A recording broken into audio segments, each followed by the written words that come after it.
Бұл керемет тәттілікті жасау үшін бізге осындай азық-түлік керек. Үйдегі бар азық-түлік.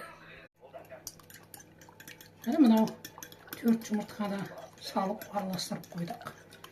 Енді осы жерге айраныңызды құясыз. Енді осы жерге қантыңызды саласыз. Енді осы жерге мынау сұйық майды саласыз. Енді осыны араластырып, блендердің көмегімен, құрылғының көмегімен әдемілеп араластырып алу керек. Қазір.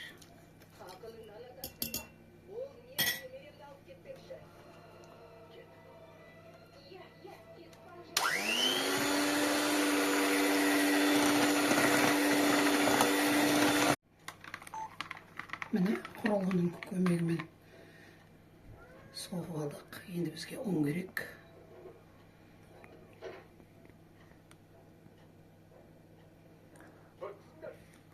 Енді осы ұнның үстіне жартысын салайық, себебі көп болып кетуі мүмкін.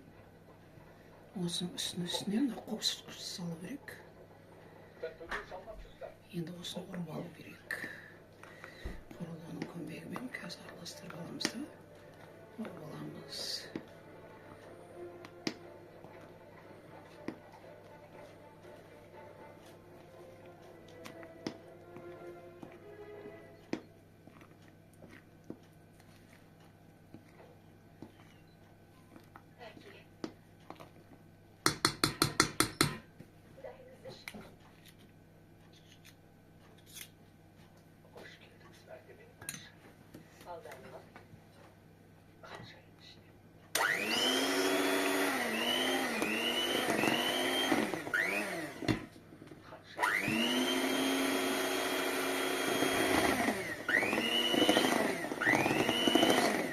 Yaklaşık